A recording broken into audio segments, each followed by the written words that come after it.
बिस्मिल्लाहिर्रहमानिर्रहीम। अस्सलाम वालेकुम दोस्तों, अज असीं ਚੱਠਿਆਂ ਦੀ ਵਾਰ पढ़ांगे। ਚੱਠਿਆਂ ਦੀ वार बेसिकली ਇਹਦਾ तारुफ सब तो पहले लिखांगे। ਚੱਠਿਆਂ ਦੀ वार पीर मुहम्मद की लिखी हुई वार है, जिहदी तसीह करके डॉक्टर फ़कीर मुहम्मद फ़कीर होरां ने अपना मुकदमा लिख के छापी है तो हाशिया लिख के मजीद वजाहत की है। पीर मुहम्मद राजपूत कौम नाल ताल्लुक रखदा सी ते उहदी गोत बुट्टा सी। वो पिंड नौनावाली ज़िला गुजरात का रहने वाला सी। इन्हें ये वार अंग्रेज़ के दौरे हुकूमत विच लिखी सी, यानी लोगों तो सुन के लिखी हुई वार है। उस तो बाद असी ਇਹਦੇ ਵਿੱਚ मजीद देखते हैं कि ਚੱਠਿਆਂ ਦੀ वार ਦੀਆਂ दो हैसीयत हैं। पहली हैसीयत ਇਹਦੀ तारीखी हैसीयत है तो दूसरी हैसीयत ਇਹਦੀ अदबी हैसीयत है। जे तारीखी हैसीयत ਵੱਲ देखिए तो वो इस वजह तो कि ਇਹਦੇ ਰਾਹੀਂ 18ਵੀਂ सदी के दूजे ਅੱਧ ਦੇ पंजाब का नक नक्शा तो मुहांदरा वेखते हैं। भावें इस दौर ਵਿੱਚ गुजरांवाला ते गुजरात के इलाके ਦੀਆਂ सियासी तब्दीलियां की कथा ही लभदी है, पर उदों सारे पंजाब विच घर घर यह अग लगी हुई सी तो बाकी दे पंजाब का जीवन भी इसे सूरत हाल तो वखरा नहीं। इंज असीं इहनूं उस समय की नुमाइंदा वार आख सकते हैं जिहदी झाकी राहीं बाकी पंजाब भी नज़री आ जाता है। इस दौर की दूजी हैसीयत अदबी है। वार नूं पारखां ने लोक अदब दीआं सनफां विच लिया खिलारिया है। लोक अदब विच सनफ की बनतर नालों मौजू ते बहुता जोर दिता जाता है, पर यह वार फनी पक्षों भी क्लासिकी अदब के सामने खलोंदी है, उहदे बराबर खलोंदी है। असीं ਚੱਠਿਆਂ ਦੀ वार बारे हुण अगली हैडिंग साडी जिहड़ी होई है कि ਚੱਠਿਆਂ ਦੀ वार बारे गलबात करन तो पहले असीं इहदा थोड़ा जिहा तारीखी पसे मंजर जां तारीखी पिछोकड़ियां दा अग्गा पिछा देख लैंदे हां। ये वार 1764 तो लैके 1797 तक की मुख्तसर तारीख है। अगर देखा जाए तो औरंगजेब आलमगीर की वफात मगरों उहदे जानशीन हिंदुस्तान की वसी सल्तनत नूं संभाला न दे सके। औरंगजेब की वफात मगरों शहजादियां विचकार तख्त नशीनी दीआं जंगां परों जिहड़ी तबाही मची उहदा उपाहन ढेर औखा हो गया। इस समय विच हिंदुस्तान की खुशहाली विदेशी धाड़वियां नूं सैनता मारन लग पई, यानी जिहड़े हमलावर सी उन्हां नूं खुद असीं वैलकम करन लग गए, क्योंकि अंदरूनी तौर पर जिहड़ा सीगा मुल्क बदहाल हो गया सी और उहदे विच एक अफरा तफरी मची हुई सी। सब तो पहला नादर शाह अफशार ने इस दौर 1738 नूं पंजाब उत्ते जुल्म की हनेरी बन के खिलर गया। नादर शाह अफशार अपने देश परतन वेले हिंदुस्तान विचों दौलतां दे ढेर कोहिनूर हीरा ते शाहजहां दा तख्ते ताउस लै गया, पर हिंद दे पिंडे उत्ते अजिहा फट किया जिहड़ा सदियां तिकर ना घुल सकिया। उस तो बाद नादर शाह के जुल्मां दीआं कहानियां अजे लोकां नूं विसियां नहीं सन कि अहमद शाह अब्दाली ने पंजाब उत्ते 8 हमले किए। नादर के हमले विच कोई कसर रह गई सी तां ओह अहमद शाह अब्दाली ने पूरी कर दी। नादर शाह अफशार ते अहमद शाह अब्दाली के हल्लियां के सट्टे विच मुगल हुकूमत दीआं जड़ां खोखलियां हो गईयां। गवर्नरां ते सूबेदारां विच खुद मुख्तारी का रुझान वध गया। यह दौर सियासी लिहाज नाल अफरा तफरी नफसा नफसी ते आपा धापी का दौर सी। एक पासे सूबे बगावत कर रहे सन तो दूजे पासे मरहटियां ने यलगार की हुई सी। मुगल हुक्मरान जवाल पजीर सन। इस समय सिख सियासी कुवत के तौर पर उभरे। मुगलों ते सिखां का इट खड़का चिरां तो शुरू सी, पर हुण सिख पहली वारी हाकम बन के सामने आए। इन्हां निके निके चौधरियां आल दवाले दीआं पिंडां कस्बियां ते शहरां उत्ते मल मारनी शुरू कर दी।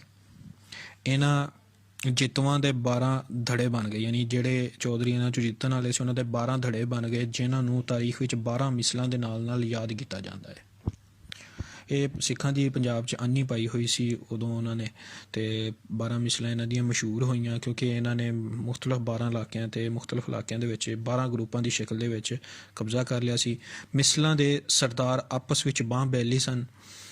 जे किसी एक नूं मुसलमान नवाब वालों सेक आउंदा तां दूजे उहदी वंगार कढ़दे। जितन मगरों इलाके वंड लए जाते। इन्हां मिसलों विचों एक का नाम शुकर चकिया सी। शुकर चकिया या गुजरांवालिया मिसल भी कहा जाता वा, जिहदा आगू सरदार चढ़त सिंह सी, महाराजा रणजीत सिंह का दादा। सरदार चढ़त सिंह इहदा आगू सी, इहदा जिहड़ा सरदार सीगा सरदार चढ़त सिंह शुकर चक दा रहन वाला सी। इस बारों यह मिसल शुकर चकिया दे नाल नाल मशहूर हुई। हुण असीं वार दा खुलासा देखते हैं कि गुजरांवाला डिस्ट्रिक्ट गज़टियर दे विच लिखिया है कि 18वीं सदी के पहले दहाकिਆਂ ਵਿੱਚ गुजरांवाला की तहसील हाफजाबाद ਵਿੱਚ भट्टी ते दारड़ कबीले मजबूत सन। ਚੱਠੇ वजीराबाद के लहंदी इलाकों ते काबल सन ते बाकी इलाके उत्ते चढ़त सिंह ने मल मारी हुई सी। ਚੱਠੇ ਕਬੀਲੇ ਦਾ ਸਰਦਾਰ ਨੂਰ ਮੁਹੰਮਦ 1704 ਨੂੰ ਜੰਮਿਆ। ਉਹਨੇ ਜਵਾਨੀ ਦੇ ਦਿਨ ਸਈਦ ਨਗਰ ਦੇ ਸਈਦਾਂ ਕੋਲ ਗੁਜ਼ਾਰੇ ਤੇ ਉੱਥੇ ਫੌਜੀ ਸਲਾਹੀਅਤਾਂ ਦੇ ਗੁਣ ਵਿਖਾਏ। ਸਈਦਾਂ ਦੇ ਜ਼ਵਾਲ ਮਗਰੋਂ ਨੂਰ ਮੁਹੰਮਦ ਚੱਠੇ ਨੇ ਉਹਨਾਂ ਇਲਾਕਿਆਂ ਉੱਤੇ ਕਬਜ਼ਾ ਕਰ ਲਿਆ। ਨੂਰ ਮੁਹੰਮਦ ਚੱਠੇ ਨੇ ਆਪਣੇ ਨਾਂ ਉੱਤੇ ਕੋਟ ਨੂਰ ਮੁਹੰਮਦ ਅਸਰਵਾਇਆ, ਜਿਹੜਾ ਬਾਅਦ ਵਿੱਚ ਰਸੂਲ ਨਗਰ ਦੇ ਨਾਂ ਨਾਲ ਮਸ਼ਹੂਰ ਹੋਇਆ। ਨੂਰ ਮੁਹੰਮਦ ਨੇ ਗੁਜਰਾਂਵਾਲਾ ਤੇ ਗੁਜਰਾਤ ਦੇ ਬਹੁਤ ਸਾਰੇ ਪਿੰਡਾਂ ਨੂੰ ਫਤਹ ਕਰਕੇ ਆਪਣੀ ਰਿਆਸਤ ਨਾਲ ਰਲਾ ਲਿਆ। ਦੂਜੇ ਪਾਸੇ ਸਰਦਾਰ ਚੜ੍ਹਤ ਸਿੰਘ ਨਿੱਕੇ ਨਿੱਕੇ ਪਿੰਡਾਂ ਤੇ ਮੱਲ ਮਾਰਦਾ ਹੋਇਆ ਵੱਡੇ ਕਸਬਾਂ ਉੱਤੇ ਵੀ ਮੱਲ ਮਾਰਨ ਲੱਗ ਪਿਆ ਤੇ ਇੰਜੋ ਪਿੰਡ ਦਾਦਨ ਖਾਨ ਤੋਂ ਲੈ ਕੇ ਲੂਣ ਮਿਆਣੀ ਦੀਆਂ ਕਾਨਾਂ ਤੀਕਰ ਅਪੜ ਗਿਆ ਤੇ ਉੱਥੇ ਉਹਨੇ ਆਪਣੇ ਪੈਰ ਪੱਕੇ ਕਰ ਲਏ ਤੇ ਇਸ ਤਰ੍ਹਾਂ ਉਹਨੇ ਸ਼ੁਕਰ ਚੱਕੀ ਮਿਸਲ ਦੀ ਬੁਨਿਆਦ ਰੱਖੀ। ਬੁਨਿਆਦੀ ਤੌਰ ਤੇ ਚੱਠਿਆਂ ਦੀ ਵਾਰ ਦਾ ਮੁੱਢ ਅਹਿਮਦ ਸ਼ਾਹ ਅਬਦਾਲੀ ਦੇ 7ਵੇਂ ਹਮਲੇ 1764 ਤੋਂ ਵੱਜਦਾ ਹੈ। ਸ਼ੁਕਰ ਚੱਕੀਆ ਕਿਉਂਕਿ ਜਦੋਂ ਨੂਰ ਮੁਹੰਮਦ ਨੇ ਗੁਜਰਾਂਵਾਲਾ ਤੇ ਗੁਜਰਾਤ ਦੇ ਬਹੁਤ ਸਾਰੇ ਪਿੰਡਾਂ ਨੂੰ ਫਤਹ ਕਰਕੇ ਆਪਣੀ ਰਿਆਸਤ ਨਾਲ ਰਲਾ ਲਿਆ ਸੀ ਤੇ ਸਰਦਾਰ ਚੜ੍ਹਤ ਸਿੰਘ ਨੂੰ ਨੂਰ ਮੁਹੰਮਦ ਦੀ ਤਾਕਤ ਇੱਕ ਅੱਖ ਨਹੀਂ ਸੀ ਬਣਦੀ, ਇਸ ਲਈ ਉਹ ਅੰਦਰ ਅੰਦਰ ਵਿਸ ਘੋਲਦਾ ਰਿਹਾ ਪਰ ਕਦੀ ਲੜਾਈ ਦਾ ਹਿਆ ਨਾ ਪਿਆ। ਸਰਦਾਰ ਚੜ੍ਹਤ ਸਿੰਘ ਨੂਰ ਮੁਹੰਮਦ ਚੱਠਾ ਮਜ਼ਬੂਤ ਹੁਕਮਰਾਨ ਸੀਗਾ, ਇਸ ਲਈ ਸਰਦਾਰ ਚੜ੍ਹਤ ਸਿੰਘ ਆਪਣੀ ਹਯਾਤੀ ਵਿੱਚ ਜਿਹੜਾ ਵਾ ਉਹ ਉਹਨੂੰ ਨੁਕਸਾਨ ਨਹੀਂ ਪਹੁੰਚਾ ਸਕਿਆ ਜਾਂ ਉਹਦੇ 'ਤੇ ਕਬਜ਼ਾ ਨਹੀਂ ਕਰ ਸਕਿਆ ਉਹਦੇ ਇਲਾਕੇ 'ਤੇ। ਲੇਕਿਨ 1764 ਅਹਿਮਦ ਸ਼ਾਹ ਅਬਦਾਲੀ ਦੇ 7ਵੇਂ ਹਮਲੇ ਤੋਂ ਬਾਅਦ ਇਹਦੇ ਵਾਰ ਦਾ ਮੁੱਢ ਵੱਜਦਾ ਹੈ ਅਤੇ ਸ਼ੁਕਰ ਚੱਕੀਆ ਮਿਸਲ ਦੇ ਸਰਦਾਰ ਚੜ੍ਹਤ ਸਿੰਘ ਦੀ ਆਲ ਦੁਆਲੇ ਦਹਾਈ ਪਈ ਤਾਂ ਉਹਨੇ ਪੀਰ ਮੁਹੰਮਦ ਚੱਠੇ ਤੋਂ ਟੱਕੇ ਵਸੂਲਣ ਦਾ ਮਨ ਬਣਾਇਆ, ਪਰ ਚੱਠਿਆਂ ਉਹਦੀ ਇੱਕ ਨਾ ਮੰਨੀ। ਪੀਰ ਮੁਹੰਮਦ ਚੱਠਾ ਨੂਰ ਮੁਹੰਮਦ ਚੱਠੇ ਦਾ ਪੁੱਤਰ ਸੀ, ਜਿਹੜਾ ਕਿ ਨੂਰ ਮੁਹੰਮਦ ਚੱਠੇ ਦੀ ਵਫਾਤ ਤੋਂ ਬਾਅਦ ਆਪਣੀ ਕੌਮ ਦਾ ਸਰਦਾਰ ਬਣਿਆ ਸੀ ਤੇ ਉਹਨੂੰ ਨੀਵਾਂ ਕਰਨ ਵਾਸਤੇ ਬੜੀ ਕੋਸ਼ਿਸ਼ ਕੀਤੀ ਗਈ ਪਰ ਕੋਈ ਇਹਨਾਂ ਦੀ ਵਾਹ ਨਾ ਚੱਲੀ ਸਿੱਖਾਂ ਦੀ। ਚੜ੍ਹਤ ਸਿੰਘ 1771 ਨੂੰ ਮਰਿਆ ਤੇ ਉਹਦੇ ਪਿੱਛੋਂ ਮਿਸਲ ਦਾ ਸਰਦਾਰ ਜਿਹੜਾ ਸੀ ਉਹ ਮਹਾਂ ਸਿੰਘ ਬਣਿਆ। ਚੜ੍ਹਤ ਸਿੰਘ ਦਾ ਪੁੱਤਰ ਮਹਾਂ ਸਿੰਘ ਮਿਸਲ ਦਾ ਸਰਦਾਰ ਬਣਿਆ। ਸ਼ੁਕਰ ਚੱਕੀਆ ਮਿਸਲ ਦਾ ਮਹਾਂ ਸਿੰਘ ਦੀ ਚੜ੍ਹਦੀ ਜਵਾਨੀ ਦੇ ਸਮੇਂ ਪੀਰ ਮੁਹੰਮਦ ਵਫਾਤ ਪਾ ਗਿਆ ਤੇ ਉਹਦਾ ਪੁੱਤਰ ਗੁਲਾਮ ਮੁਹੰਮਦ ਚੱਠਾ ਜਿਹੜਾ ਸੀ ਉਹ ਰਾਜਗੱਦੀ ਦਾ ਸਾਈਂ ਬਣਿਆ। ਯਾਨੀ ਨੂਰ ਮੁਹੰਮਦ ਦਾ ਪੁੱਤਰ ਪੀਰ ਮੁਹੰਮਦ ਤੋਂ ਬਾਅਦ ਫਿਰ ਗੁਲਾਮ ਮੁਹੰਮਦ ਚੱਠਾ ਉਦੋਂ ਗੱਦੀ ਦਾ ਸਾਈਂ ਬਣਿਆ ਜਦੋਂ ਮਹਾਂ ਸਿੰਘ ਜਵਾਨ ਹੋਇਆ। ਮਹਾਂ ਸਿੰਘ ਦਾ ਪਿਓ ਚੜ੍ਹਤ ਸਿੰਘ ਜਦੋਂ ਮਰਿਆ ਸੀ ਉਦੋਂ ਮਹਾਂ ਸਿੰਘ ਦੀ ਉਮਰ ਸਿਰਫ 7 ਸਾਲ ਸੀ ਤੇ ਬੇਸਿਕਲੀ ਉਹ ਉਦੋਂ ਰਿਆਸਤ ਦਾ ਸਾਰਾ ਕੰਮ ਉਹਦੀ ਮਾਂ ਨੇ ਦੇਖਿਆ। ਲੇਕਿਨ ਜਦੋਂ ਉਹ ਜਵਾਨ ਹੋਇਆ ਤੇ ਉਹਦੀ ਮਾਂ ਜਿਹੜੀ ਸੀ ਉਹਦੇ ਬਾਰੇ 'ਚ ਉਹਨੂੰ ਗਲਤ ਰਿਪੋਰਟਾਂ ਮਿਲੀਆਂ ਉਹਦੇ ਕਿਰਦਾਰ ਦੇ ਬਾਰੇ 'ਚ ਤੇ ਬੁਰੇ ਕਿਰਦਾਰ ਦੀ ਮਾਲਕ ਹੈ ਤੇ ਉਹਨੇ ਆਪਣੀ ਮਾਂ ਨੂੰ ਮਾਰ ਦਿੱਤਾ ਸੀ ਮਹਾਂ ਸਿੰਘ ਨੇ। ਬਹਰਹਾਲ ਇੱਧਰੋਂ ਮਹਾਂ ਸਿੰਘ ਜਵਾਨ ਹੋ ਗਿਆ ਸੀ, ਉੱਧਰੋਂ ਜਿਹੜਾ ਗੁਲਾਮ ਮੁਹੰਮਦ ਚੱਠਾ ਸੀ ਉਹ ਗੱਦੀ ਨਸ਼ੀਨ ਹੋ ਗਿਆ ਸੀ। ਚੱਠਿਆਂ ਦੀ ਰਿਆਸਤ ਮੁੱਢ ਤੋਂ ਹੀ ਸਿੱਖਾਂ ਦੀ ਅੱਖ ਵਿੱਚ ਖਟਕਦੀ ਸੀ। ਮਹਾਂ ਸਿੰਘ ਨੇ ਸਰਦਾਰ ਬਲੋਚ ਖਾਨ ਨੂੰ ਗੁਲਾਮ ਮੁਹੰਮਦ ਚੱਠੇ ਵੱਲ ਸਫੀਰ ਬਣਾ ਕੇ ਘੱਲਿਆ ਤਾਂ ਜੋ ਚੱਠਿਆਂ ਤੋਂ ਟੈਕਸ ਲਿਆ ਜਾ ਸਕੇ, ਪਰ ਗੁਲਾਮ ਮੁਹੰਮਦ ਨੇ ਅੱਗਿਓਂ ਖਰੀਆਂ ਸੁਣਾਈਆਂ। ਜਿਹੜਾ ਆਪਣਾ ਵਾਰਕਾਰ ਹੈ, ਇਸ ਵਾਰ ਦਾ ਮੁਸੰਨਫ ਹੈ, ਉਹ ਲਿਖਦਾ ਹੈ ਸ਼ੇਰ ਦੀ ਸੂਰਤ ਦੇ ਵਿੱਚ, ਮੰਜ਼ੂਮ ਤਾਰੀਖ ਹੈ, ਉਹ ਲਿਖਦਾ ਹੈ ਤੇ ਬੋਲਿਆ ਕਰਸਾਂ ਜੰਗ ਮੈਂ ਨਾ ਦੇਸਾਂ ਟੱਕੇ, ਪਰ ਬੋਲਿਆ ਕਰਸਾਂ ਜੰਗ ਮੈਂ ਨਾ ਦੇਸਾਂ ਟੱਕੇ, ਪਰ ਸੁਣ ਕੇ ਸੁਖਨ ਗੁਲਾਮ ਦਾ ਮੂੰਹ ਹੋਏ ਬੱਗੇ। ਯਾਨੀ ਗੁਲਾਮ ਮੁਹੰਮਦ ਚੱਠੇ ਨੇ ਟੱਕੇ ਦੇਣ ਤੋਂ ਇਨਕਾਰ ਕਰ ਦਿੱਤਾ ਤੇ ਜੰਗ ਕਰਨ ਦਾ ਐਲਾਨ ਕਰ ਦਿੱਤਾ। ਮਹਾਂ ਸਿੰਘ ਨੇ ਗੁਲਾਮ ਮੁਹੰਮਦ ਚੱਠੇ ਦਾ ਜਵਾਬ ਸੁਣ ਕੇ ਸਈਦ ਨਗਰ ਉੱਤੇ 1777 ਨੂੰ ਗੁੱਜਰ ਸਿੰਘ ਭੰਗੀ ਦੀ ਮਦਦ ਨਾਲ ਹਮਲਾ ਕਰ ਦਿੱਤਾ। ਗੁਲਾਮ ਮੁਹੰਮਦ ਨੇ ਕਿਲੇ ਦੀ ਫਸੀਲ ਅੰਦਰ ਰਹਿ ਕੇ ਮੁਕਾਬਲਾ ਕੀਤਾ। ਜਦੋਂ ਲੜਾਈ ਨੂੰ 1 ਸਾਲ ਬੀਤ ਗਿਆ ਤਾਂ ਮਹਾਂ ਸਿੰਘ ਨੇ ਸੋਚਿਆ ਕਿ ਇੰਜ ਗੱਲ ਨਹੀਂ ਬਣਦੀ। ਉਹਨੇ ਸਈਦ ਨਗਰ ਦੇ ਭੱਲੇ ਖੱਤਰੀ ਨੂੰ ਕੁਛ ਧੋਖੇ ਨਾਲ ਆਪਣੇ ਨਾਲ ਰਲਾ ਲਿਆ। ਭੱਲੇ ਖੱਤਰੀ ਨੇ ਕਿਲੇ ਅੰਦਰ ਸੁਰੰਗ ਲਵਾ ਦਿੱਤੀ। ਇਸ ਸੁਰੰਗ ਰਾਹੀਂ ਸਿੱਖ ਫੌਜ ਰਾਤ ਨੂੰ ਕਿਲੇ ਵਿੱਚ ਦਾਖਲ ਹੋਈ ਤੇ ਸਿੱਖਾਂ ਨੇ ਲੁੱਟ ਮਾਰ ਸ਼ੁਰੂ ਕਰ ਦਿੱਤੀ। ਚੱਠੇ ਕਿਲਾ ਛੱਡ ਕੇ ਰਸੂਲ ਨਗਰ ਨੂੰ ਨੱਸ ਗਏ। ਇਸ ਭੱਜ ਦੌੜ ਵਿੱਚ ਗੁੱਜਰ ਸਿੰਘ ਭੰਗੀ ਦੇ ਹੱਥੀਂ ਗੁਲਾਮ ਮੁਹੰਮਦ ਚੱਠੇ ਦਾ ਪੁੱਤਰ ਆ ਗਿਆ ਤੇ ਉਹ ਉਹਨੂੰ ਇਸਲਾਮਗੜ੍ਹ ਲੈ ਕੇ ਟੁਰ ਗਿਆ। ਮਹਾਂ ਸਿੰਘ ਭੰਗੀਆਂ ਕੋਲੋਂ ਉਹ ਮੁੰਡਾ ਪਰਤਾਉਣਾ ਚਾਹੁੰਦਾ ਸੀ, ਯਾਨੀ ਵਾਪਸ ਲੈਣਾ ਚਾਹੁੰਦਾ ਸੀ, ਕਿਉਂ ਜੇ ਉਹਨੂੰ ਵਿਸ਼ਵਾਸ ਆਈ ਕਿ ਕਿਧਰੇ ਭੰਗੀ ਚੱਠਿਆਂ ਨੂੰ ਮੁੰਡਾ ਪਰਤਾ ਦੇਣ ਤੇ ਇੰਜ ਇਹ ਇੱਕ ਦੂਜੇ ਦੇ ਨੇੜੇ ਹੋ ਜਾਣਗੇ। ਜਿਹੜਾ ਗੁੱਜਰ ਸਿੰਘ ਭੰਗੀ ਸੀ ਉਹਨੇ ਚੂੰਕਿ ਗੁਲਾਮ ਮੁਹੰਮਦ ਚੱਠੇ ਦਾ ਪੁੱਤਰ ਫੜ ਲਿਆ ਸੀ ਤੇ ਮਹਾਨ ਸਿੰਘ ਜਿਹੜਾ ਇਹਦਾ ਚੜ੍ਹਤ ਸਿੰਘ ਦਾ ਪੁੱਤਰ ਸੀ ਉਹ ਚਾਹੁੰਦਾ ਸੀ ਕਿ ਉਹਦਾ ਪੁੱਤਰ ਮੇਰੇ ਕਬਜ਼ੇ 'ਚ ਆ ਜਾਏ। ਇਸ ਵਜ੍ਹਾ ਤੋਂ ਉਹਨੂੰ ਖਦਸ਼ਾ ਇਹ ਸੀਗਾ ਕਿ ਕਿਤੇ ਆਪਸ ਦੇ ਵਿੱਚ ਸੁਰ ਨਾ ਕਰ ਲੈਣ। ਇਸ ਵਜ੍ਹਾ ਤੋਂ ਜਦੋਂ ਭੰਗੀਆਂ ਨੇ ਮਹਾਨ ਸਿੰਘ ਨੂੰ ਮੁੰਡਾ ਨਾ ਪਰਤਾਇਆ, ਉਹਨੇ ਪੈਗਾਮ ਭੇਜਿਆ ਕਿ ਮੁੰਡਾ ਮੈਨੂੰ ਦਿਓ, ਉਹਨਾਂ ਨੇ ਨਾ ਪਰਤਾਇਆ ਤੇ ਉਹਨਾਂ ਦੀ ਲੜਾਈ ਛਿੜ ਪਈ। ਮਹਾਨ ਸਿੰਘ ਜਿੱਤ ਗਿਆ ਤੇ ਉਹਨੇ ਗੁਲਾਮ ਮੁਹੰਮਦ ਦੇ ਪੁੱਤਰ ਨੂੰ ਆਪਣੇ ਨਾਲ ਲਿਆਂਦਾ। ਮਹਾਨ ਸਿੰਘ ਨੇ ਗੁਲਾਮ ਮੁਹੰਮਦ ਨੂੰ ਚਿੱਠੀ ਲਿਖੀ ਕਿ ਪੁੱਤਰ ਦੀ ਹਾਥੀ ਦੀ ਜੇ ਤੈਨੂੰ ਲੋੜ ਹੈ ਤਾਂ ਖਜ਼ਾਨੇ ਮੈਨੂੰ ਦੇ।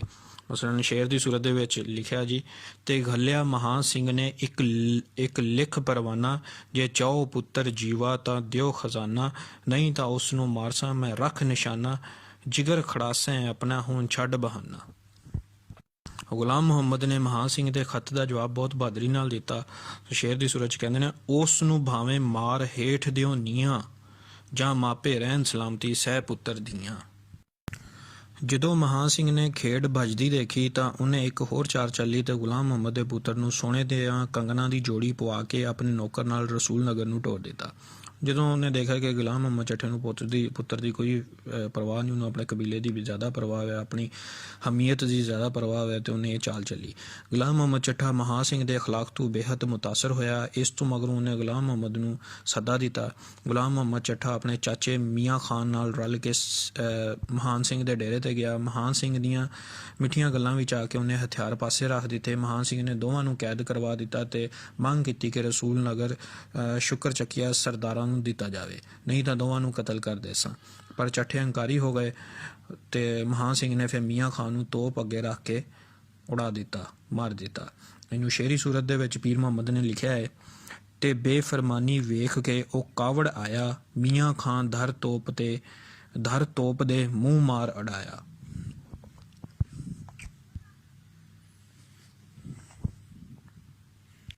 ਤੇ ਉਸ ਤੋਂ ਬਾਅਦ ਨਾਲ ਹੀ ਉਹਨੇ ਗੁਲਾਮ ਮੁਹੰਮਦ ਚੱਠੇ ਨੂੰ ਕੈਦ ਕਰ ਦਿੱਤਾ ਤੇ ਉਹਨੂੰ ਖਾਣਾ ਵਗੈਰਾ ਦੇਣ ਤੋਂ ਮਨਾ ਕਰ ਦਿੱਤਾ, ਯਾਨੀ ਉਹਨੂੰ ਫਾਕਿਆਂ ਤੇ ਰੱਖਿਆ। ਤੇ ਫਿਰ ਕੁਛ ਚਿਰ ਮਗਰੋਂ ਗੁਲਾਮ ਮੁਹੰਮਦ ਚੱਠੇ ਨੇ ਰਸੂਲ ਨਗਰ ਦਾ ਜਿਹੜਾ ਕਸਬਾ ਸੀ ਉਹ ਸਿੱਖਾਂ ਨੂੰ ਲਿਖ ਕੇ ਦੇ ਦਿੱਤਾ। ਇਹਨੂੰ ਸ਼ੇਰ ਦੀ ਸੂਰਤ 'ਚ ਪੀਰ ਮੁਹੰਮਦ ਲਿਖਦਾ ਹੈ, ਤੇ ਫਾਕਾ ਫਿਕਰ ਗੁਲਾਮ ਨੂੰ ਵਿੱਚ ਕੈਦ ਦਵਾਇਆ, ਰਸੂਲ ਨਗਰ ਕਰ ਦਿਉਣਾ ਛੁੱਟ ਕੈਦੋਂ ਆਇਆ, ਪਰ ਹਾਥੀ ਹੁੰਦਾ ਰਾਮ ਵੀ ਜਾਂ ਭੁੱਖ ਸਕਾਇਆ।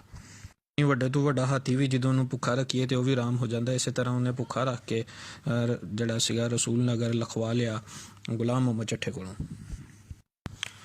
ਚੱਠਿਆਂ ਹੁਣ ਰਸੂਲ ਨਗਰ ਫਿਰ ਛੱਡ ਕੇ ਮੰਚਰ ਚਲੇ ਗਏ। ਮੰਚਰ ਵੀ ਉਹਨਾਂ ਦਾ ਬਾਈ ਪਿੰਡ ਸੀਗਾ, ਉੱਥੇ ਜਾ ਕੇ ਡੇਰੇ ਲਾ ਲਏ। ਉੱਥੇ ਉਹਨਾਂ ਆਪਣੀ ਪੋਜੀਸ਼ਨ ਮਜ਼ਬੂਤ ਕੀਤੀ। ਇਸ ਸਮੇਂ ਵਿੱਚ ਚੱਠਿਆਂ ਤੇ ਸਿੱਖਾਂ ਦੀਆਂ ਨਿੱਕੀਆਂ ਵੱਡੀਆਂ ਲੜਾਈਆਂ ਹੁੰਦੀਆਂ ਰਹੀਆਂ।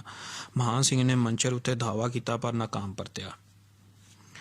ਯਾਨੀ ਇਹ ਹੋਇਆ ਇਹ ਸੀਗਾ ਕਿ ਚੱਠਿਆਂ ਨੇ ਮੰਚਰ 'ਚ ਜਾ ਕੇ ਆਪਣੇ ਆਪ ਨੂੰ ਮਜ਼ਬੂਤ ਕੀਤਾ। ਉਹਨਾਂ ਨੇ ਜਿਹੜਾ ਮਹਾਨ ਸਿੰਘ ਦੀ ਰਿਆਸਤ ਦੇ ਕਸਬੇ ਸੀ ਉਹਨਾਂ ਨੂੰ ਲੁੱਟਣਾ ਸ਼ੁਰੂ ਕਰ ਦਿੱਤਾ। ਉੱਥੇ ਦੇ ਜਿਹੜੇ ਲੋਕ ਸੀਗੇ ਉਹ ਬੜੇ ਪਰੇਸ਼ਾਨ ਹੋਏ। ਉਹਨਾਂ ਲੋਕਾਂ ਨੇ ਜਿਹੜਾ ਵਾ ਚੱਠਿਆਂ ਨੇ ਜਿਹੜੀ ਅੱਤ ਚੁੱਕੀ ਸੀ ਉਹਦੇ ਖਿਲਾਫ ਆਪਣਾ ਮਹਾਨ ਸਿੰਘ ਨੂੰ ਸ਼ਿਕਾਇਤ ਲਾਈ। ਤੇ ਚੱਠਿਆਂ ਦੀ ਇਸ ਅੱਤ ਦੇ ਬਾਰੇ 'ਚ ਪੀਰ ਮੁਹੰਮਦ ਲਿਖਦਾ ਤੇ ਖਲਕਤ ਉਸ ਦੇ ਖੌਫ ਥੀ ਸਭ ਆਜਿਜ਼ ਆਈ। ਇਸ ਲਈ ਮਹਾਨ ਸਿੰਘ ਨੇ ਮੰਚਰ ਉੱਤੇ ਧਾਵਾ ਕੀਤਾ ਪਰ ਨਾਕਾਮ ਪਰਤਿਆ। ਇਸ ਤੋਂ ਚੱਠਿਆਂ ਦੇ ਹੌਸਲੇ ਹੋਰ ਵੱਧ ਗਏ ਤੇ ਉਹਨਾਂ ਨੇ ਮਹਾਨ ਸਿੰਘ ਦੇ ਪਿੰਡਾਂ ਉੱਤੇ ਹੱਲੇ ਸ਼ੁਰੂ ਕਰ ਦਿੱਤੇ। ਗੁਲਾਮ ਮੁਹੰਮਦ ਚੱਠੇ ਦੀ ਇੱਕ ਬੇਵਫਾ ਬੀਵੀ ਨੇ ਮਹਾਨ ਸਿੰਘ ਨੂੰ ਕਲਵਾਇਆ ਕਿ ਗੁਲਾਮ ਮੁਹੰਮਦ ਚੱਠਾ ਬਿਮਾਰ ਹੈ ਤੇ ਉਹ ਲੜ ਨਹੀਂ ਸਕਦਾ, ਇਸ ਲਈ ਮੰਚਰ ਉੱਤੇ ਛੇਤੀ ਹਮਲਾ ਕਰੇ। ਮਹਾਨ ਸਿੰਘ ਨੇ ਗੁੱਜਰ ਸਿੰਘ ਤੇ ਸਾਹਿਬ ਸਿੰਘ ਭੰਗੀ ਸਰਦਾਰਾਂ ਨੂੰ ਵੰਗਾਰ ਕੇ ਉਹਨਾਂ ਨੂੰ ਨਾਲ ਮਿਲਾ ਕੇ ਮੰਚਰ ਉੱਤੇ 1790 ਨੂੰ ਹਮਲਾ ਕਰ ਦਿੱਤਾ। ਚੱਠੇ ਗਿਣਤੀ ਵਿੱਚ ਥੋੜ੍ਹੇ ਹੁੰਦਿਆਂ ਵੀ ਬਹੁਤ ਬਹਾਦਰੀ ਨਾਲ ਲੜੇ। ਜਦੋਂ ਮਹਾਨ ਸਿੰਘ ਨੇ ਸਮਝਿਆ ਕਿ ਚੱਠਿਆਂ ਦਾ ਭਾਰ ਭਾਰਾ ਹੈ ਤਾਂ ਉਹਨੇ ਫਿਰ ਧੋਖੇਬਾਜ਼ੀ ਵਾਲਾ ਪੁਰਾਣਾ ਹਥਿਆਰ ਵਰਤਿਆ ਤੇ ਸੁਲ੍ਹਾ ਦੀ ਗੱਲ ਛੇੜੀ। ਗੁਲਾਮ ਮੁਹੰਮਦ ਚੱਠੇ ਨੇ ਆਪਣੇ ਨਿੱਕੇ ਭਰਾ ਕੁਤਬੁੱਦੀਨ ਚੱਠੇ ਨੂੰ ਮਹਾਨ ਸਿੰਘ ਨਾਲ ਗੱਲਬਾਤ ਲਈ ਘੱਲਿਆ। ਉਹਨੇ ਕੁਤਬੁੱਦੀਨ ਚੱਠੇ ਦੀ ਰੱਜ ਸੇਵਾ ਕੀਤੀ ਤੇ ਆਪਣੇ ਪੁੱਤਰ ਰਣਜੀਤ ਸਿੰਘ ਨੂੰ ਗੁਲਾਮ ਮੁਹੰਮਦ ਵੱਲ ਘੱਲਿਆ ਕਿ ਉਹ ਆਪ ਵੀ ਨਾਲ ਆਵੇ। ਗੁਲਾਮ ਮੁਹੰਮਦ ਨੇ ਇੱਕ ਵਾਰੀ ਫਿਰ ਗਲਤ ਫੈਸਲਾ ਕੀਤਾ ਤਾਂ ਮਹਾਨ ਸਿੰਘ ਦੇ ਡੇਰੇ ਅਪੜ ਗਿਆ।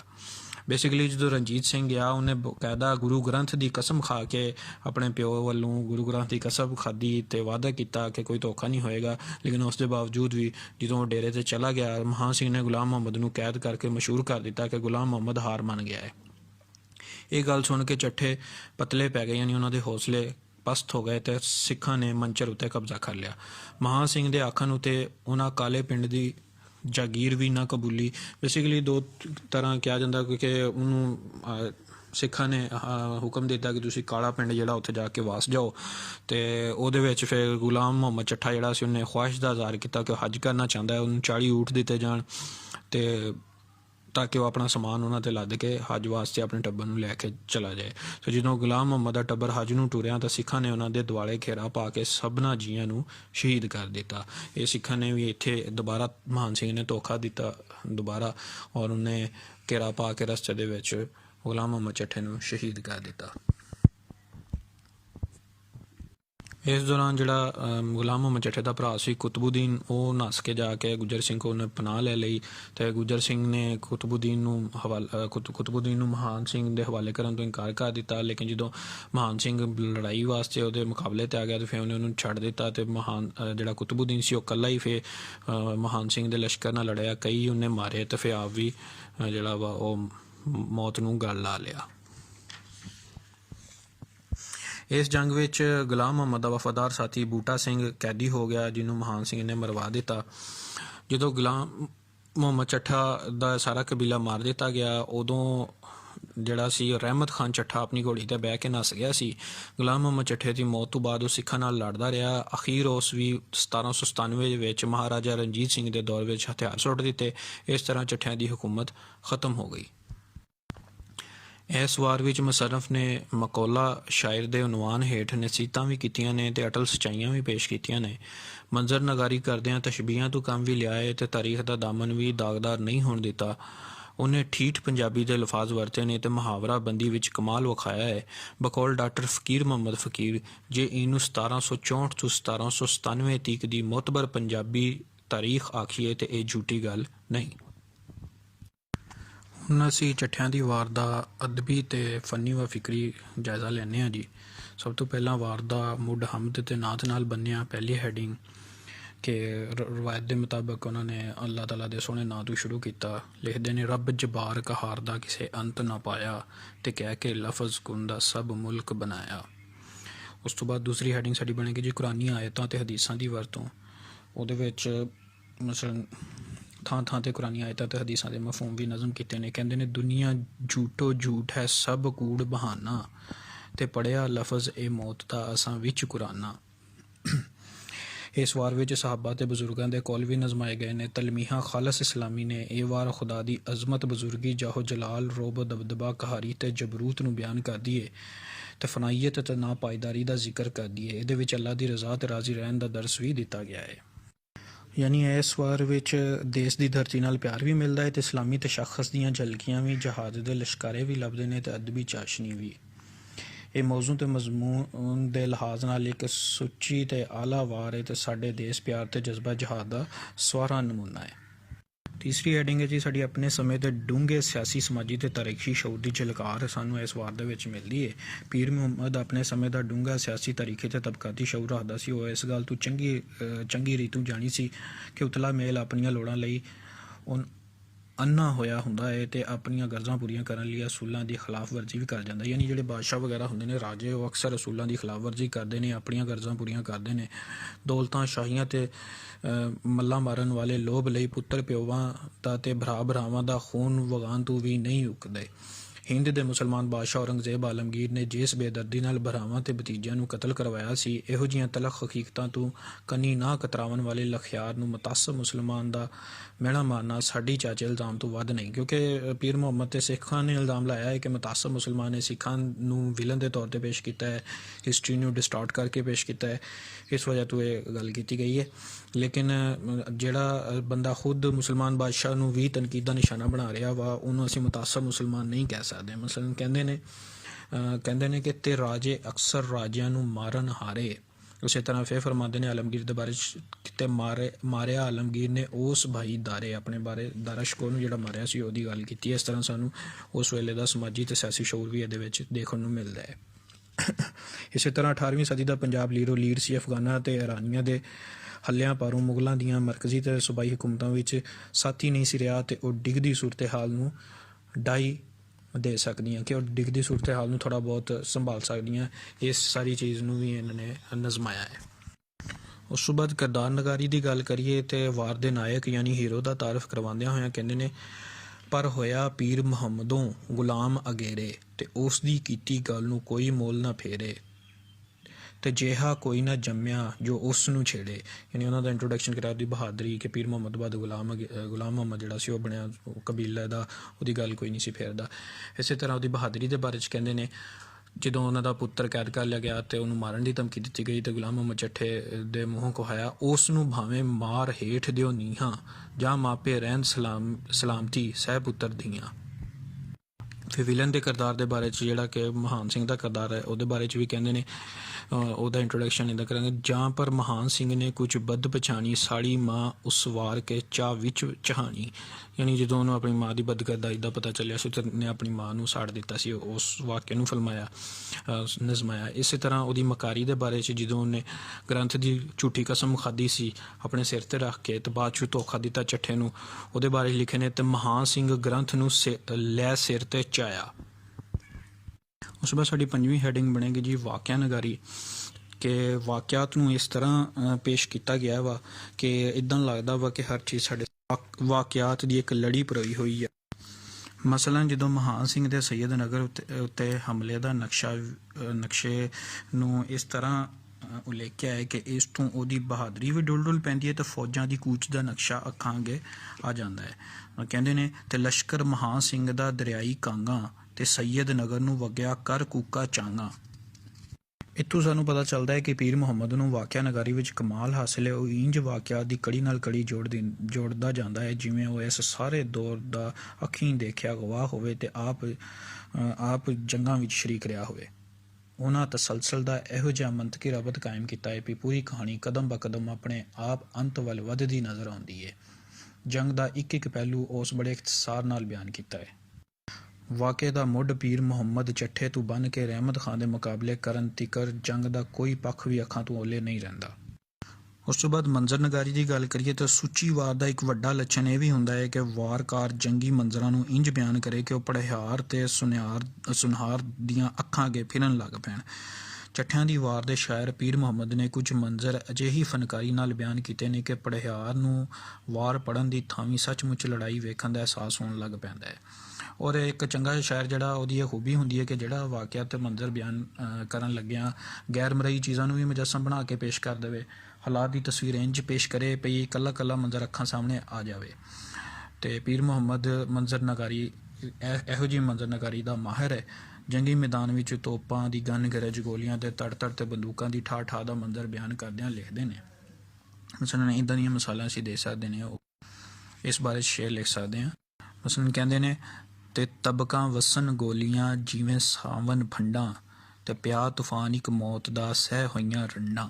ਯਾਨੀ ਇਹ ਕਲੀਆਂ ਵਾਲੇ ਕੋਟ 'ਤੇ ਜਦੋਂ ਚੱਠਿਆਂ ਨੇ ਹਮਲਾ ਕਰ ਦਿੱਤਾ ਤੇ ਉਸ ਤੋਂ ਬਾਅਦ ਦੀ ਲੜਾਈ ਹੈ, ਔਰ ਯਾਨੀ ਆਖਰੀ ਲੜਾਈ ਜਿਹੜੀ ਹੋਈ ਸੀ ਉਹਦੀ ਗੱਲ ਕਰਦੇ ਨੇ ਕਿ ਬਹੁਤ ਸਾਰੀਆਂ ਸੈਂਕੜੋਂ ਰੰਡੀਆਂ ਜਿਹੜੀਆਂ ਔਰਤਾਂ ਰੰਡੀਆਂ ਹੋ ਗਈਆਂ, ਬਹੁਤ ਸਾਰੇ ਬੰਦੇ ਇਹਦੇ ਵਿੱਚ ਮਰ ਗਏ ਸਨ।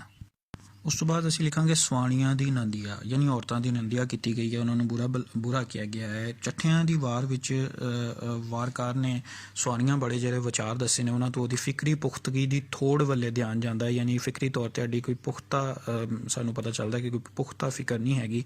ਇਹ ਸੱਚ ਹੈ ਕਿ 1790 ਨੂੰ ਚੱਠਿਆਂ ਦੀ ਭਾਜ ਦਾ ਇੱਕ ਕਾਰਨ ਗੁਲਾਮ ਮੁਹੰਮਦ ਚੱਠੇ ਦੀ ਤੀਵੀਂ ਦੀ ਬੇਵਫਾਈ ਸੀ। ਯਾਨੀ ਉਹਦੀ ਬੀਵੀ ਨੇ ਬੇਵਫਾਈ ਕੀਤੀ ਸੀ, ਜਿਹਨੇ ਪੈਗਾਮ ਭੇਜਿਆ ਸੀ ਕਿ ਗੁਲਾਮ ਮੁਹੰਮਦ ਚੱਠਾ ਹੁਣ ਇਸ ਕਾਬਲ ਨਹੀਂ ਕਿ ਉਹ ਲੜ ਸਕੇ ਕਿਉਂਕਿ ਬਿਮਾਰ ਹੈ। ਅਤੇ ਜਿਹਨੂੰ ਸਿੱਖਾਂ ਨੇ ਮੰਨਦਿਆਂ ਹੋਇਆਂ ਉਹਨਾਂ ਮੰਨਦਿਆਂ ਦਿਨਾਂ ਦੇ ਵਿੱਚ ਇਸੇ 10 ਪਾਰੋਂ ਹਮਲਾ ਕੀਤਾ ਅਤੇ ਫਿਰ ਚੱਠਿਆਂ ਨੂੰ ਉਹਦੇ 'ਚ ਸ਼ਿਕਸਤ ਹੋਈ ਸੀਗੀ, ਧੋਖੇ ਦੇ ਨਾਲ ਸ਼ਿਕਸਤ ਦਿੱਤੀ ਗਈ। ਲੇਕਿਨ ਇਹ ਸਿਰਫ ਜ਼ਨਾਨੀ ਨੂੰ ਹੀ ਨਿਸ਼ਾਨਾ ਬਣਾਇਆ ਗਿਆ ਵਾ ਸ਼ਾਇਰੀ ਦੇ ਵਿੱਚ, ਜਦਕਿ ਸੈਯਦ ਨਗਰ ਦਾ ਜਦੋਂ ਕਿਲ੍ਹਾ ਫਤਿਹ ਕੀਤਾ ਸੀ, ਜਿਹੜੀ ਪਹਿਲੀ ਲੜਾਈ ਹੋਈ ਸੀ, ਉਹਦੇ ਵਿੱਚ ਇੱਕ ਮਰਦ ਭੱਲੇ ਖੱਤਰੀ ਨੇ ਗੱਦਾਰੀ ਕੀਤੀ ਸੀ। ਲੇਕਿਨ ਸ਼ਾਇਰ ਨੇ ਮਰਦਾਂ ਦੀਆਂ ਕੋਝਾਂ ਦਾ ਵੇਰਵਾ ਨਹੀਂ ਕੀਤਾ, ਬਲਕਿ ਸਵਾਣੀਆਂ ਦੀ ਨਿੰਦਿਆਂ ਬਾਰੇ ਕੁਝ ਤੁਕਾਂ ਜਿਹੜੀਆਂ ਨੇ ਉਹ ਤੁਹਾਨੂੰ ਦੱਸਦੇ ਹਾਂ। ਤੁਸੀਂ ਕਹਿੰਦੇ ਨੇ ਤੇ ਔਰਤ ਮੰਦੀ ਘੱਟ ਵੀ ਨਾ ਹੁੰਦੀ ਰਿਛੋਂ, ਯਾਨੀ ਰਿਛੋਂ ਘੱਟ ਵੀ ਨਹੀਂ ਹੁੰਦੀ ਔਰਤ। ਅਤੇ ਦੂਸਰੀ ਫਿਰ ਉਸ ਤੋਂ ਬਾਅਦ ਕਹਿੰਦੇ ਨੇ ਤੇ ਲੈ ਕੇ ਪੁੱਤਰ ਸਿੰਘ ਨੂੰ ਜਾ ਮਿਲੀ ਆ ਪਿੱਛੋਂ, ਯਾਨੀ ਜਿਹੜਾ ਮਹਾਨ ਸਿੰਘ ਨੂੰ ਉਹਨੇ ਇਹਦੀ ਬੀਵੀ ਨੇ ਗੁਲਾਮ ਮੁਹੰਮਦ ਚੱਠੇ ਦੀ ਇੱਕ ਬੀਵੀ ਨੇ ਸੁਨੇਹਾ ਭੇਜਿਆ ਸੀ, ਉਹਦੀ ਗੱਲ ਕੀਤੀ ਗਈ ਹੈ। ਇਸੇ ਤਰ੍ਹਾਂ ਇੱਕ ਹੋਰ ਜਨਰਲ ਜੀ ਗੱਲ ਕਰਦੇ ਨੇ ਕਿ ਔਰਤ ਚੰਗੀ ਵੇਖ ਕੇ ਨਾ ਬਹੁਤ ਸਲਾਹੀ ਹੈ। ਪਰ ਸਵਾਣੀਆਂ ਦੀ ਇਸ ਨੰਦੀਆ ਪਿੱਛੇ ਉਹੀ ਪਿੱਧਰਸਰੀ ਸੋਚ ਹੈ ਜਿਹੜੀ ਉਸ ਸਮੇਂ ਛਾਈ ਹੋਈ ਸੀ ਤੇ ਪੰਜਾਬ ਦੀ ਤਾਰੀਖ 'ਚ ਸੈਂਕੜਿਆਂ ਸਾਲਾਂ ਤੋਂ ਹਜ਼ਾਰਾਂ ਸਾਲਾਂ ਤੋਂ ਛਾਈ ਹੋਈ ਹੈ। ਔਰ ਇਹ ਸੋਚ ਸਾਨੂੰ ਹੋਰ ਵੀ ਬਹੁਤ ਸਾਰੇ ਮੁਫੱਕਰਾਂ ਦੇ ਵਿੱਚ, ਵਿਦਵਾਨਾਂ ਦੇ ਵਿੱਚ ਮਿਲਦੀ ਹੈ। ਮਸਲਾ ਅਫਲਾਤੂਨ ਕਹਿੰਦਾ ਹੈ, ਰੱਬਾ ਤੇਰਾ ਸ਼ੁਕਰ ਹੈ ਤੂੰ ਮੈਨੂੰ ਮਰਦ ਬਣਾਇਆ ਹੈ। ਅਰਸਤੂ ਕਹਿੰਦਾ ਹੈ ਜਦੋਂ ਕੁਦਰਤ ਕਿਸੇ ਨੂੰ ਮਰਦ ਬਣਾਉਣ ਵਿੱਚ ਨਾਕਾਮ ਹੁੰਦੀ ਹੈ ਤਾਂ ਉਹਨੂੰ ਔਰਤ ਬਣਾ ਦਿੰਦੀ ਹੈ। ਇਸੇ ਤਰ੍ਹਾਂ ਸ਼ੋਪਨਹਾਰ ਕਹਿੰਦਾ ਹੈ ਕਿ ਜਿਵੇਂ ਕੁਦਰਤ ਨੇ ਸ਼ੇਰਾਂ ਨੂੰ ਪੰਜੇ ਤੇ ਦੰਦ, ਹਾਥੀਆਂ ਨੂੰ ਸੁੰਡ ਤੇ ਦੰਦ ਤੇ ਬੈਲਾਂ ਨੂੰ ਸਿੰਘ ਜਿਹੇ ਹਥਿਆਰ ਦਿੱਤੇ ਨੇ, ਉਹਨੇ ਇਵੇਂ ਹੀ ਔਰਤ ਨੂੰ ਮਕਰ ਫਰੇਬ ਦਾ ਹਥਿਆਰ ਦਿੱਤਾ ਹੈ। ਸ਼ੋਪਨਹਾਰ ਦਾ ਕਹਿਣਾ ਹੈ। ਇਸੇ ਤਰ੍ਹਾਂ ਸ਼ੇਕਸਪੀਅਰ ਦਾ ਕਹਿਣਾ ਹੈ ਔਰਤ ਤੇਰਾ ਨਾਂ ਕਮਜ਼ੋਰੀ ਹੈ। ਥਾਈ ਨੇਮ ਇਜ਼ ਵੂਮਨ ਜਿਹੜਾ ਕਿਹਾ ਸੀ ਉਹਨੇ। ਤੇ ਇਹਨਾਂ ਸੁਜਵਾਨਾਂ ਦੀਆਂ ਵਿਚਾਰਾਂ ਨੂੰ ਪੜ੍ਹ ਕੇ ਅਸੀਂ ਆਖ ਸਕਦੇ ਹਾਂ ਕਿ ਇਸ ਫਿਕਰੀ ਮੁਗਾਲਤੇ ਦਾ ਸ਼ਿਕਾਰ ਕੱਲਾ ਪੀਰ ਮੁਹੰਮਦ ਹੀ ਨਹੀਂ ਸੀ, ਸਗੋਂ ਹੋਰ ਵੀ ਬਹੁਤ ਸਿਆਣੇ ਸਨ। ਸਾਡਾ ਵਾਰਕਾਰ ਵੀ 19ਵੀਂ ਸਦੀ ਦੇ ਜਗੀਰਦਾਰਾਨਾ ਮਾਸ਼ਰੇ ਦੀ ਪੈਦਾਵਾਰ ਰਹੀ ਤੇ ਉਸ ਸਮੇਂ ਜਿਹੜੇ ਨਜ਼ਰੀਏ ਪ੍ਰਚਲਿਤ ਸਨ ਵਾਰਕਾਰ ਦੀ ਸੂਝ ਵੀ ਤਾਂ ਉਹਨਾਂ ਵਿੱਚੋਂ ਹੀ ਫੁੱਟਣੀ ਸੀ। ਉਸ ਤੋਂ ਬਾਅਦ ਆ ਜਾਂਦੀ ਹੈ ਜੀ ਵੰਨ ਸਵੰਨੀਆਂ ਤਸ਼ਬੀਹਾਂ ਤੇ ਸਤਾਰਿਆਂ ਦੀ ਵਰਤੋਂ। ਵਾਰ ਦਾ ਇੱਕ ਲੱਛਣ ਵੰਨ ਸਵੰਨੀਆਂ ਤਸ਼ਬੀਹਾਂ ਤੇ ਸਤਾਰਿਆਂ ਦੀ ਵਰਤੋਂ ਨਾਲ ਮੰਜ਼ਰਕਸ਼ੀ ਵਿੱਚ ਖਿੱਚ ਪੈਦਾ ਕਰਨੀ ਹੁੰਦੀ ਹੈ। ਤਸ਼ਬੀਹਾਂ ਜਿੰਨੀਆਂ ਵਸੇਬ ਤੇ ਆਲੇ ਦੁਆਲੇ ਦੀਆਂ ਖਿਲਰੀ ਕੁਦਰਤ ਵਿੱਚੋਂ ਲਈਆਂ ਜਾਵਣਗੀਆਂ, ਪੜ੍ਹਨ ਹਾਰਾਂ ਲਈ ਓਨਾ ਹੀ ਮੋਹ ਪੈਦਾ ਕਰਨਗੀਆਂ, ਓਨਾ ਹੀ ਸਵਾਦ ਦੇਣਗੀਆਂ।